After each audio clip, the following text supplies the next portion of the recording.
My children sold my wedding ring for $840, then told me I was too old to need it anymore.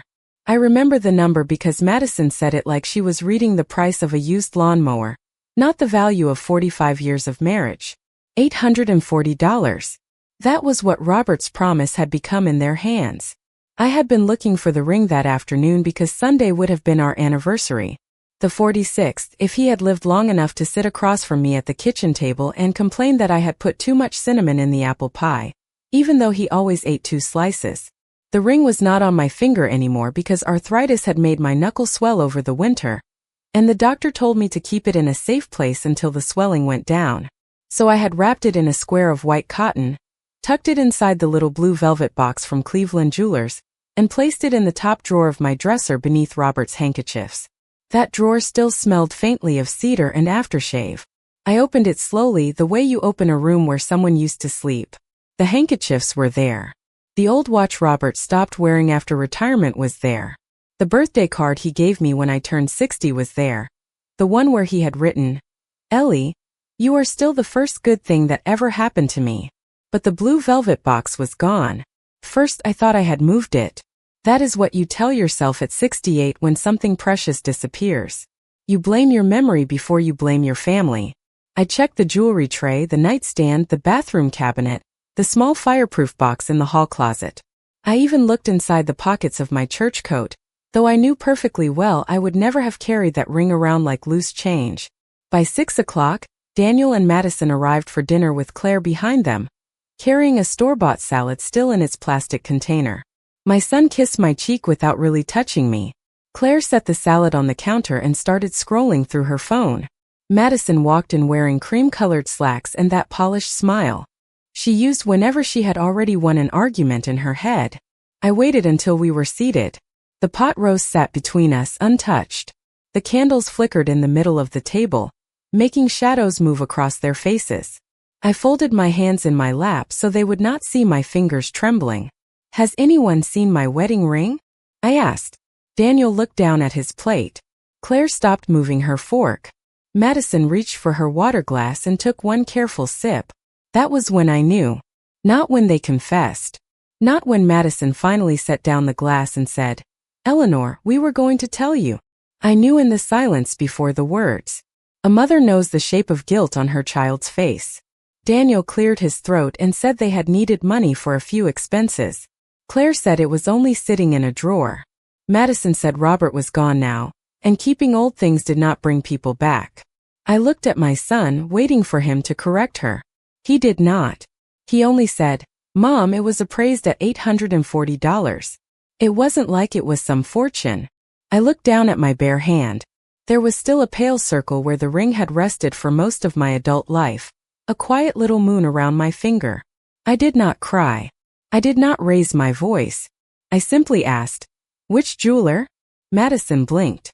For the first time that evening, her smile slipped. "Why does that matter?" she asked. I lifted my eyes to hers. "Because I want to know where my marriage was sold."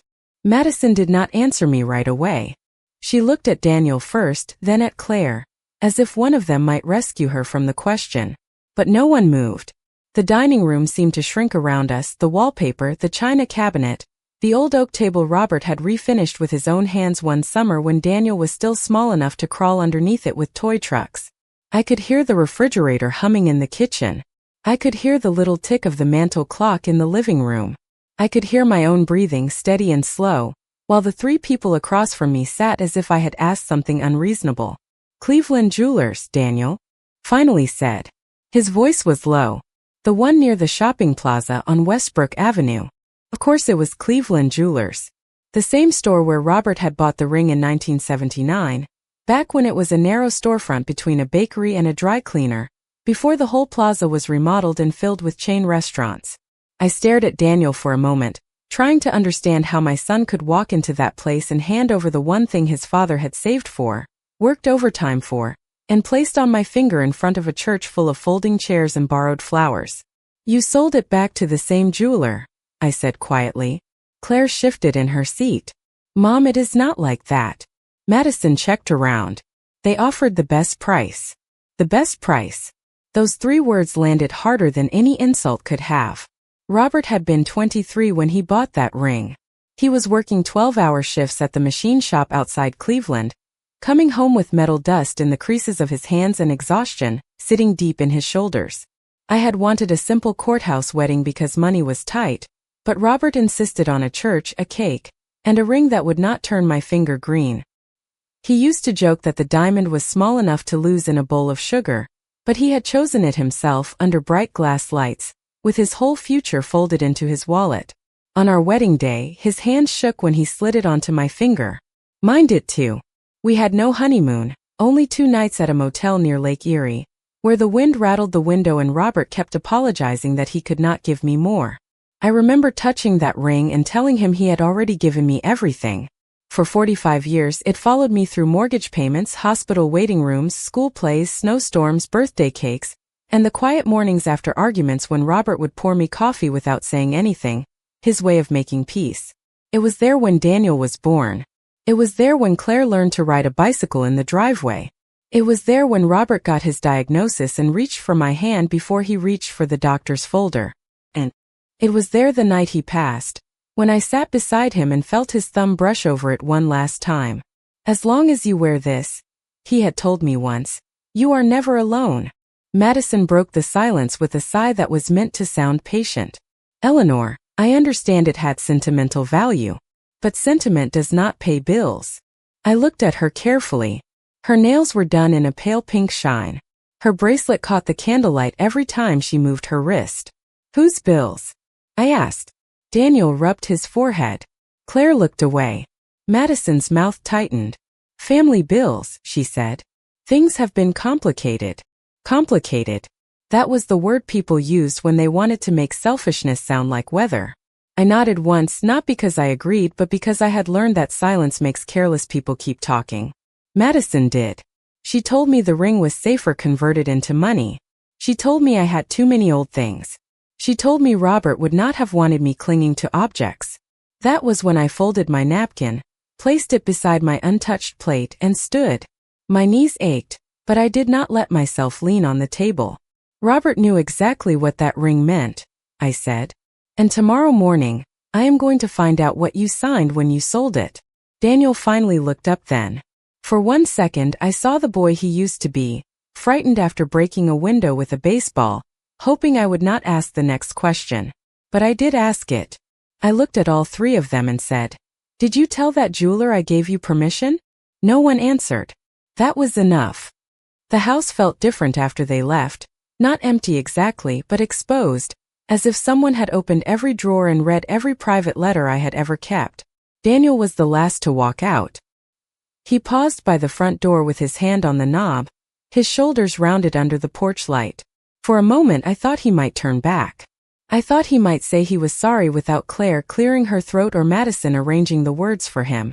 But he only said, "We were trying to help, Mom," and closed the door softly behind him. Trying to help. I stood in the hallway. For a long time after his car pulled away, watching the headlights disappear through the lace curtains. Robert had hung those curtains himself after I complained that the afternoon sun made the living room too bright in July. He had laughed and said I was the only woman he knew who wanted less sunshine in Ohio. I turned off the porch light, went upstairs, and opened the dresser drawer again. The space where the blue velvet box had been seemed larger now, almost insulting in its neatness. I touched Robert's folded handkerchiefs, then the birthday card beneath them. My fingers moved slowly, carefully, because I did not trust myself to do anything quickly. When you are betrayed in small ways for a long time, you start explaining them away. Daniel was busy. Claire had children and bills. Madison was just direct. That was what I had told myself for 3 years after Robert passed. I had mistaken distance for grief. I had mistaken disrespect for stress. I had mistaken being managed for being cared for. The truth had been sitting in front of me, one quiet moment at a time. The first came 6 months after the funeral, when Madison suggested I should stop keeping Robert's truck in the garage. "It is just taking up space," she said, tapping her manicured fingers on my kitchen counter. Robert's old Ford had not run well since the winter before he died, but he had taught Daniel to drive in that truck. He had brought Claire home from college in it when she called crying because her roommate locked her out during a snowstorm. Madison wanted it sold by the weekend. Daniel agreed before I even answered. Then came the boxes. Madison ordered them from a moving company and had them shipped to my porch without asking me. For whenever you are ready to simplify, she said. Simplify meant remove. Simplify meant erase. Claire began sending me links to senior apartments near Columbus, places with cheerful names and staged photographs of smiling women doing puzzles in rooms that looked nothing like home. When I told her I was not ready to leave, she said, "Mom, you cannot stay in that big house forever. That big house. Not my home. Not the place where I raised them. Not the place where." Robert planted tulips along the fence because I once said spring made the yard look lonely. Just that big house. The next morning I woke before sunrise. I had not slept much, but my mind felt clear in a way it had not for years. I made coffee in Robert's old percolator, the one Daniel always said I should throw away because it made the kitchen smell like a diner. I sat at the table with a yellow legal pad and wrote down everything I remembered. The truck. The boxes. The apartment links. The questions about my bank statements. Madison asking whether Robert had updated his will. Claire wondering out loud if jewelry was covered by homeowners insurance. Daniel changing the subject whenever I mentioned calling Mr. Reed, Robert's attorney. Each memory was a puzzle piece clicking into place. Not loudly. Not dramatically. Just finally. At 8:30 I called Grace Miller. Grace had lived 2 doors down for 27 years, long enough to know which of my smiles were real and which ones were held together with manners. She answered on the second ring. "Ellie," she said, "you sound awake early." I looked at my bare finger resting beside the coffee cup. "Grace," I said, "I need a ride to Cleveland Jewelers." There was a pause, but not a long one. Grace had always understood when not to ask too much. "Give me 15 minutes, she said, "and bring whatever paperwork you have." I looked toward the hallway, where the morning light touched the framed photograph of Robert in his navy suit, smiling like he knew something I did not. "I do not have paperwork yet," I said, "but I think my children do." Grace pulled into my driveway 12 minutes later in her silver Subaru, wearing a quilted jacket over her church blouse and the expression of a woman who had already decided she was angry on my behalf. She did not ask me to explain when I climbed into the passenger seat. She only handed me a travel mug of coffee and backed carefully out onto Maple Ridge Road. The November morning was gray, with bare branches scratching at the sky and damp leaves gathered along the curbs. We drove toward Westbrook Avenue in silence for the first mile. Grace had always been good at silence. Some people fill it because they are uncomfortable. Grace let it sit beside you until you were ready to speak. "Daniel signed something," I said finally, watching a school bus stop at the corner where Claire used to wait with her purple backpack. I could see it on his face. Grace kept both hands on the wheel. "Then we will find out what." Cleveland Jewelers looked different from the place in my memory. The old striped awning was gone, replaced by black lettering on polished glass. Inside, the air smelled faintly of lemon cleaner and new carpet. A young woman behind the counter greeted us, but when I asked for the owner, her smile changed into something careful. She disappeared into the back room, and a minute later a man in his late 60s came out adjusting his glasses. His hair was thinner than I remembered, but his eyes were the same kind brown. "Mrs. Whitaker?" he said. "Eleanor Whitaker?" I nodded, surprised. "I am afraid you remember me better than I remember you." He gave a sad little smile. "I was 19 when your husband bought that ring. My father owned the store then. Mr. Whitaker came in 3 Fridays in a row before he chose it." The room shifted slightly around me. I had prepared myself for paperwork, perhaps even embarrassment. I had not prepared myself for a stranger remembering Robert's hope. Grace touched my elbow just once. "I need to know who sold it," I said. The owner, Mr. Kaplan, looked down at the counter. "I wondered if you knew." Those 5 words told me almost everything. He led us to a small office behind the showroom, where framed certificates hung beside a calendar from the local animal shelter. He closed the door gently and opened a file on his computer. "It was brought in 9 days ago," he said, "by a woman who identified herself as your daughter-in-law, Madison Whitaker. Your son was with her." My hands were folded in my lap. I kept them that way. Was my daughter there? Not inside the store. But I saw a woman waiting in the car. Claire. Waiting outside so she could pretend she had not participated. Mr. Kaplan turned the monitor toward me. There it was, scanned in bright, pitiless detail. The receipt. The description. 14-karat yellow gold bridal ring. Small round diamond, worn setting. Engraved inside with R&E June 2nd, 1979. Under authorization, Daniel had signed his full name. Not Dan. Not Danny, as Robert used to call him. Daniel Whitaker, neat and steady, as if he had been signing for a package. They said you had asked them to sell it because your hands were swollen and you no longer wore jewelry, Mr. Kaplan said. His voice softened. I asked if you were present. Mrs. Whitaker, I should have insisted. I looked at the scan until the letters blurred. Did Madison speak? Mostly. She said the ring had been sitting unused, that the family was helping you handle unnecessary belongings. Your son said very little. That sounded like Daniel. Present enough to be guilty, quiet enough to feel innocent. Do you still have it? I asked. Mr. Kaplan looked genuinely pained. I do. Something about it did not sit right with me, so I had not sent it out yet. It is in the safe. The breath I had been holding left me so slowly it hurt. Grace closed her eyes for a moment. Mr. Kaplan stood and returned with a small clear bag. Inside was my ring, tagged and numbered like evidence. It looked smaller than I remembered. Or maybe I had made it larger in my grief because it was the last thing I still touched every morning. He placed it on the desk between us but did not push it toward me. Legally, I cannot release it without resolving the sale, he said. But I can give you copies of everything. Receipt, identification record, security stills. Please, I said. My voice was calm. That surprised me. He printed the pages one by one. Madison at the counter. Daniel beside her. Daniel signing. Madison smiling. Each sheet slid from the printer with a soft mechanical whisper. When we stepped back into the cold air, Grace held the folder against her chest as if it might break.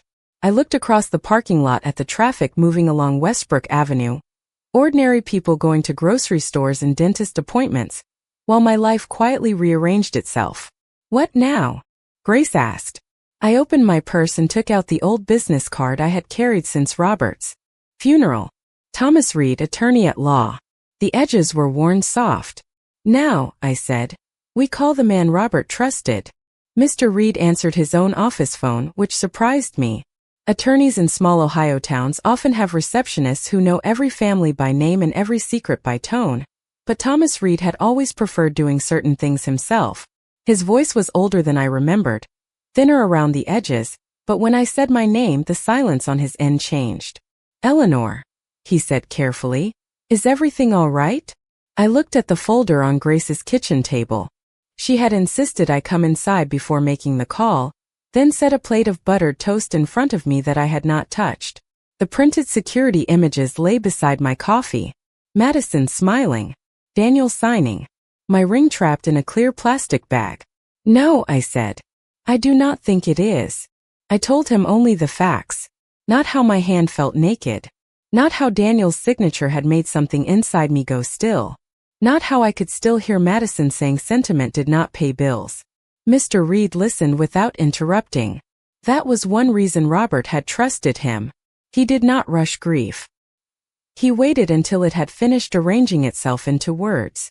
When I was done, I heard him exhale slowly. Did Robert ever speak to you about a sealed letter? He asked. I straightened in the chair.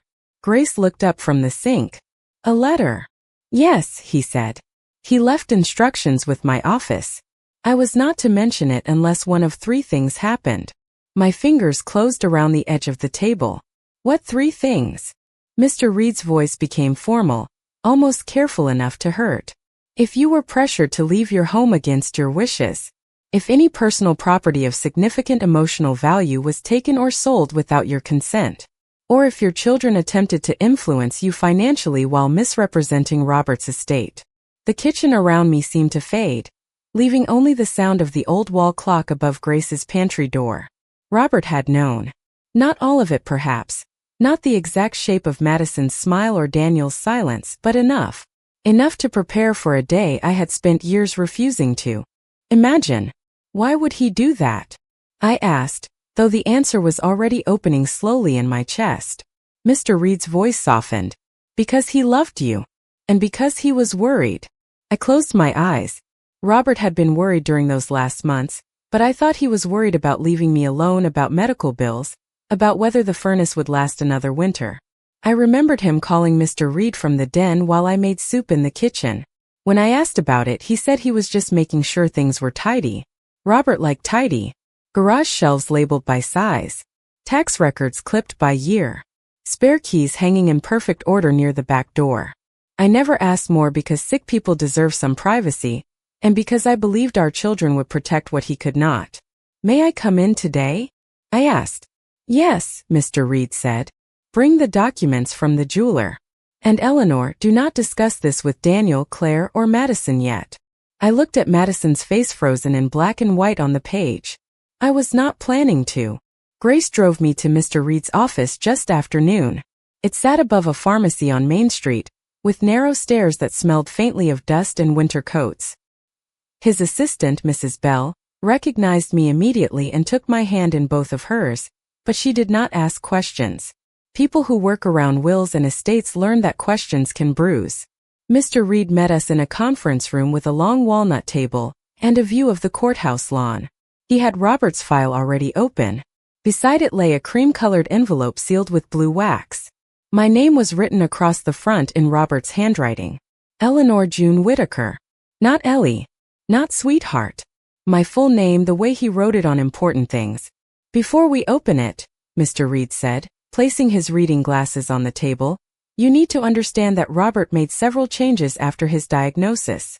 I nodded, though my throat had tightened. He told me everything was simple. It is simple, Mr. Reed said. Just not in the way your children may assume. He opened the file and removed a document clipped with yellow tabs. The house is in a protected life estate. You have the right to live there for the rest of your life. No one can force a sale while you are living unless you choose it. I stared at him.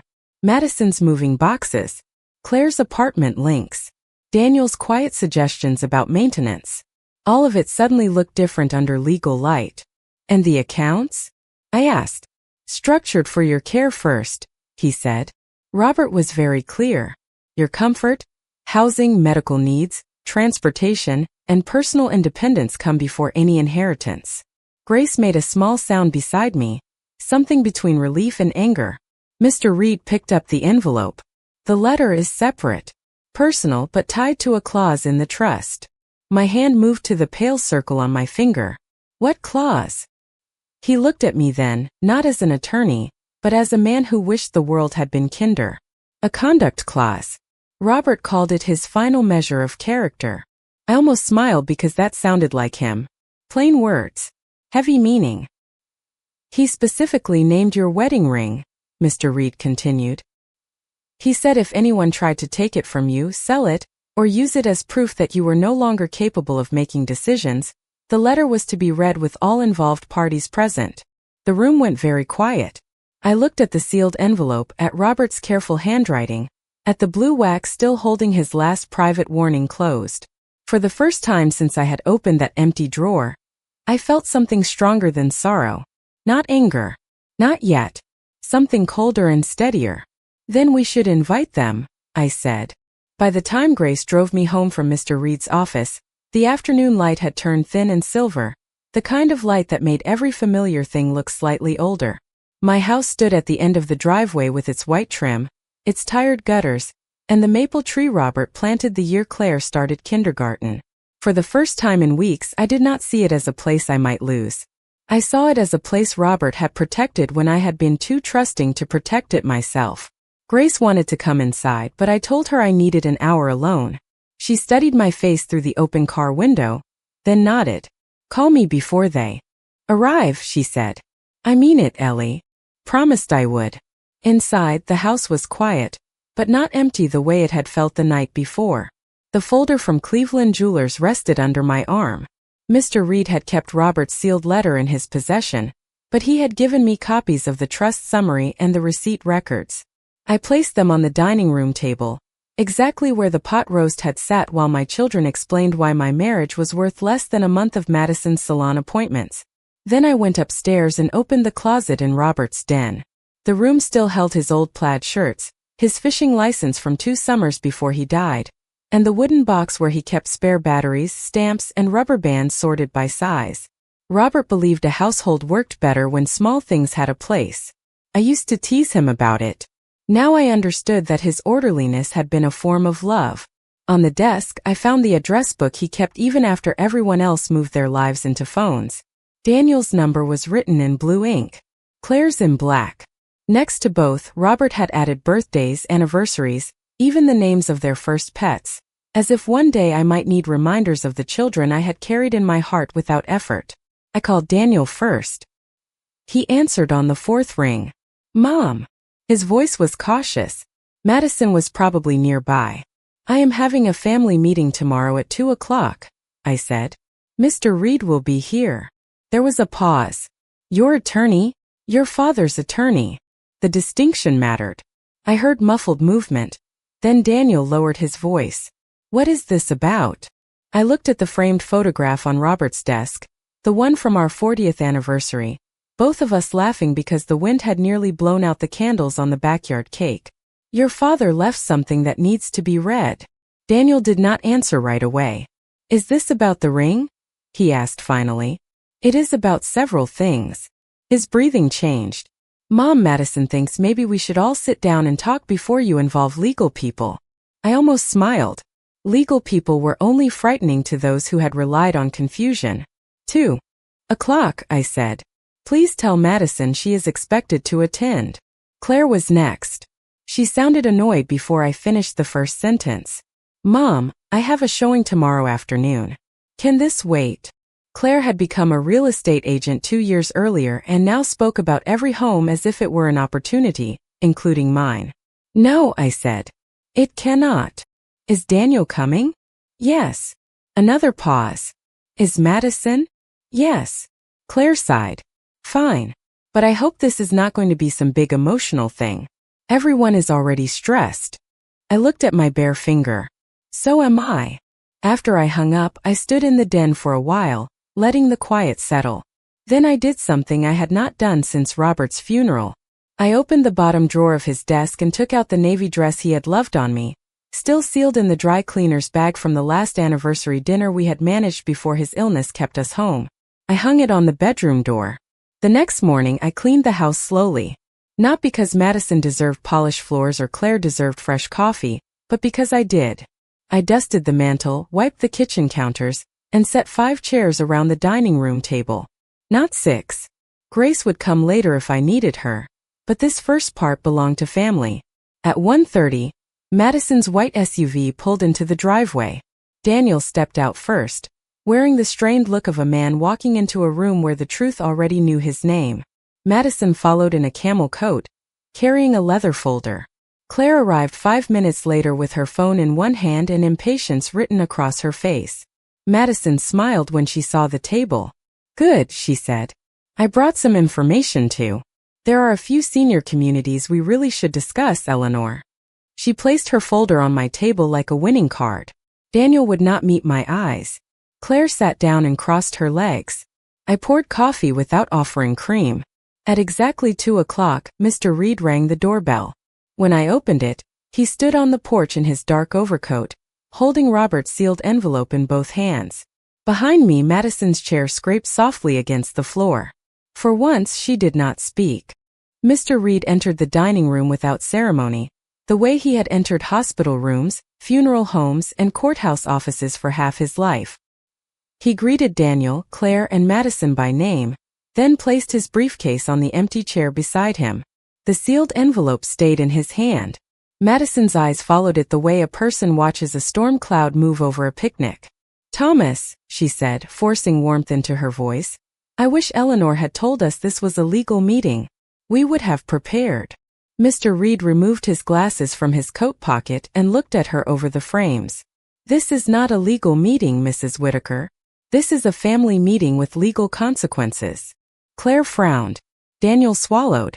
I sat at the head of the table with my hands folded, feeling the pale circle on my finger like a quiet witness. Madison opened her leather folder anyway.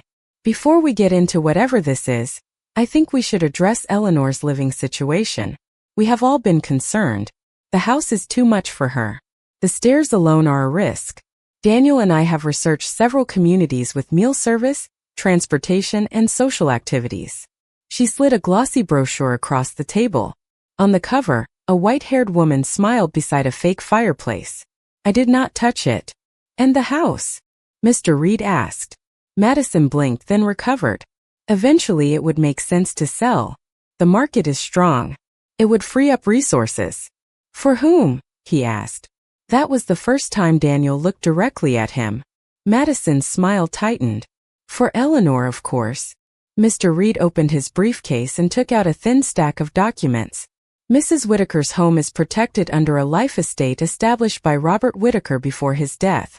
Eleanor has the full right to live here for the rest of her life. No child, in-law, or outside party may force a sale, arrange a sale, pressure a sale, or represent the property as available without her written consent. Claire sat back as if the chair had moved beneath her. Dad never told us that. Your father was not required to tell you, Mr. Reed said. He was required to protect his wife. Madison's face changed then only for a second. The softness drained out and calculation showed through. No one is forcing anything, she said. We are trying to help her make practical decisions. Mr. Reed picked up the sealed envelope. That brings us to why I am here. He turned it so they could see Robert's handwriting. My name across the front. The blue wax still unbroken. Daniel stared at it like a child seeing his father's shoes by the back door years after the funeral. Robert left this letter with instructions, Mr. Reed said. It was not to be opened unless certain conditions occurred. One of those conditions was the unauthorized removal or sale of Eleanor's wedding ring. The room went still. Claire looked at Daniel. Daniel looked at Madison. Madison looked at me. That is ridiculous, she said softly. It was a ring. Mr. Reed broke the wax. The sound was small, almost delicate, but Daniel flinched. I kept my eyes on the envelope because if I looked at my children, I might remember too much of who they had been before money made them strangers. Mr. Reed unfolded the pages. Robert's handwriting filled them in dark blue ink, steady but slightly slanted, the way it became near the end when his hand tired easily. Mr. Reed began to read. My dear Eleanor, if this letter is being opened, then something I feared has happened, and I am sorry I was not there to stand beside you. I know you would rather believe the best of our children. That has always been your gift, and sometimes you're wound. My throat tightened, but I did not move. Daniel, Claire, if you are hearing this, then listen carefully. Your mother's wedding ring was never about gold. It was never about the size of the diamond. I bought it with hands that ached from extra shifts, and I gave it to her because I wanted her to know that even when I had little, what I had was hers first. Daniel covered his mouth with one hand. Claire stared at the table. Mr. Reed continued. If that ring has been taken from her, sold, hidden, or treated as something disposable, then whoever participated has shown me something I hoped I was wrong to suspect. A family that can price a mother's memories will eventually price her home, her comfort, and her dignity. Madison whispered. This is manipulative. Mr. Reed did not pause. Therefore, under the conduct clause of the Whitaker Family Trust, any beneficiary who participated in the unauthorized sale or coercive removal of Eleanor's wedding ring shall forfeit access to discretionary inheritance benefits, including supplemental distributions, property proceeds, and any early trust advances. Eleanor's needs come first. Her home comes first. Her peace comes first. The words settled over the table like snow, quiet and cold. Daniel's eyes were wet. Claire's face had gone pale. Madison sat perfectly still, but her fingers had tightened around the edge of her folder. Mr. Reed lowered the letters slightly and looked at them. I also have copies of the jeweler's receipt, the identification record, and still images from the store. Then he placed the pages on the table, one by one, not loudly, not dramatically, just carefully enough that no one could pretend not to see. For several seconds no one reached for the papers. The receipt lay in the center of the dining room table, surrounded by coffee cups, Madison's glossy brochures, and the letter my husband had written before any of us were ready to admit why he felt he needed to. I noticed strange little details because pain sometimes makes the world sharper. A drop of coffee had dried near Claire's saucer. Daniel's left shoelace was untied. Madison's pearl earring caught the light every time she turned her head, bright and perfect above a face that had stopped pretending. "This is absurd," she said at last. "Robert cannot punish his own children from the grave over one sentimental object." Mr. Reed placed his hand on the trust document, calm as a Sunday school teacher. "Robert is not punishing anyone. He created conditions for receiving certain benefits. Those conditions were violated." Claire picked up the receipt with trembling fingers. "I did not sign anything." Her voice had lost its sharpness. Now it sounded young and thin. "I was only in the car." I looked at my daughter. I remembered her at 8 years old, sitting on the kitchen floor with a doll whose hair she had cut too short, crying because she could not put it back the way it was. Back then, I had held her and told her mistakes could be mended if you told the truth early. She had not told the truth early this time. "You knew," I said. She pressed her lips together. "Madison said you had agreed." Madison's head snapped toward her. "Do not put this on me." Daniel finally reached for one of the security stills. His hand hovered above the image before touching it, as if paper could burn. In the picture, he stood beside Madison at the jeweler's counter, his signature already drying on the form. He looked smaller in black and white. Not innocent, just smaller. "I thought we would buy it back," he said. "Eventually." Mr. Reed looked at him. "With what money?" Daniel did not answer. Madison did. "With money from the house sale, obviously, once Eleanor moved somewhere more manageable." There it was. Not hidden. Not softened. The sentence walked into the room and removed its coat. Claire closed her eyes. Daniel whispered, "Madison." She looked around the table, realizing too late that she had said the quiet part in a voice everyone could hear. I felt no triumph. That surprised me. I had imagined in some small, ashamed corner of my heart that the truth would bring satisfaction. It did not. It brought clarity, and clarity is colder than satisfaction. Mr. Reed opened another folder. "Since you have raised the issue, I should be clear. Any attempt to list, market, transfer, or otherwise negotiate the sale of this property without Eleanor's written consent will be considered interference with her life estate. If any real estate professional has been contacted under the impression that the family had authority to proceed, that must stop immediately." Claire's face flushed. She stared at the table. "I only asked for a market estimate." "On my home?" I asked. She swallowed. "I thought it would help us plan." "Us," I repeated. That one word was enough. Mr. Reed continued. "The supplemental trust distributions that Daniel and Claire may have expected are suspended pending review. Any future access will require documented compliance with Robert's conditions and Eleanor's written acknowledgement that she is not being pressured." Madison let out a short laugh, but there was no humor in it. "So now Eleanor controls everything." I looked at her then. Really looked at her. The careful hair. The expensive coat. The folder full of places where she thought I could be stored neatly out of the way. "No," I said. "For the first time, I control myself." Daniel's face crumpled slightly. "Mom, I am sorry. I should have stopped it." That was the closest he had come to the truth all afternoon. Not I should not have done it. I should have stopped it. As if the betrayal had been a moving car, he failed to wave down. Instead of a choice, he walked into beside his wife. "You should have remembered me," I said. The room went quiet again. Mr. Reed gathered the trust pages but left Robert's letter on the table in front of me. "There is one more matter," he said. "The ring remains at Cleveland Jewelers. Because the sale was made under false representation, Mr. Kaplan has agreed to hold it until ownership is resolved. The funds received must be returned." Madison stiffened. "We do not have that money anymore." I was not surprised.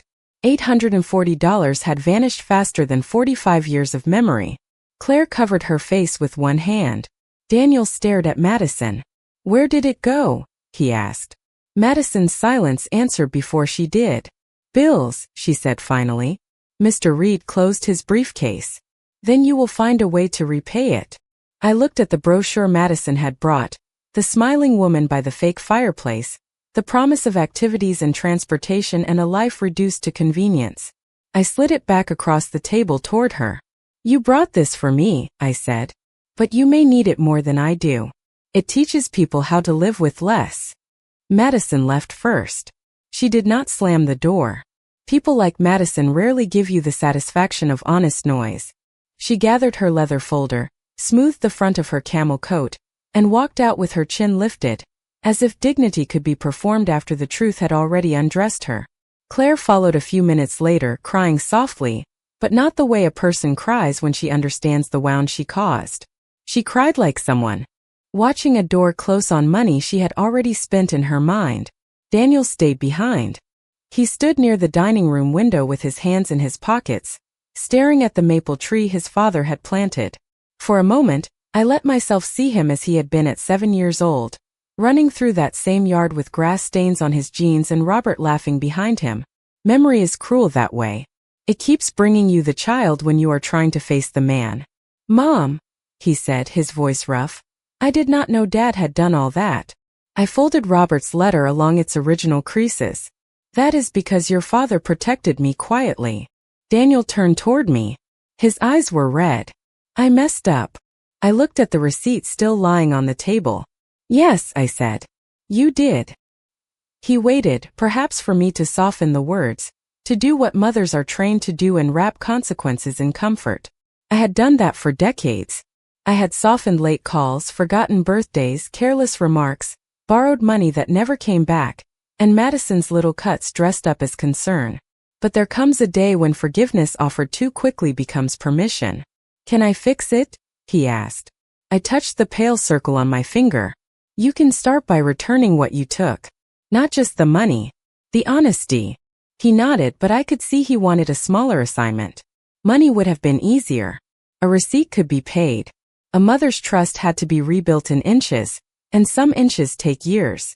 After he left, Mr. Reed remained long enough to place Robert's letter in a protective sleeve. He gave me the original and kept a certified copy for the file.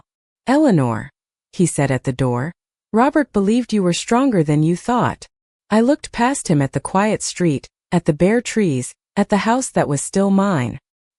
He usually was right about the important things, I said. That evening, Grace came over with a casserole, though neither of us was hungry. We sat at the kitchen table while the sky turned dark beyond the window. She did not ask me to talk. She simply reached into her purse and set a small envelope beside my plate. Inside was a receipt from Cleveland Jewelers. My breath caught before I even opened it. Grace, I whispered. She looked almost embarrassed. Mr. Kaplan called me after we left yesterday. He felt awful. I paid the $840 to hold it until the legal part is settled. You can pay me back when you want or never. I do not care. My hand shook as I covered the envelope with my palm. For the first time in 2 days, tears came. Not many. Just enough to remind me I was still made of flesh, not only resolve. The next morning, Mr. Reed confirmed that the sale had been reversed. By noon, Grace drove me back to Cleveland Jewelers. Mr. Kaplan met us at the counter with the blue velvet box in his hand. Not the original box. That one was gone. But he had found one close enough, dark blue with a satin lining, the kind Robert would have liked because it looked simple and sturdy. He opened it and there was my ring. Small diamond. Worn gold. The engraving inside still clear enough to read if you held it near the light. R&E June 2nd, 1979. I slid it onto my finger slowly. It stopped at the swollen knuckle, then eased over with a little pressure. Not pain exactly. More like being reminded that some things return changed, and you wear them anyway. When I got home I did not call Daniel. I did not call Claire. I did not answer the message Madison left using her sweetest voice. I made tea in Robert's mug, sat in the den, and read his letter again from beginning to end. Near the bottom he had written, Ellie, if they make you feel small, remember who you were before they needed something from you. I read that line 3 times. Then I stood, took Madison's senior community brochures from the dining room table, and placed them in the recycling bin. On Monday I called a locksmith. Not out of spite. Out of peace. By afternoon the front door had a new lock, and the house sounded different when I turned the key. Safer. Quieter. Mine. That night I stood by the bedroom window with my hand resting against my heart, the ring catching a thin line of moonlight. My children had left me a receipt. Robert had left me a letter. And between the two, I finally learned which one still knew my worth.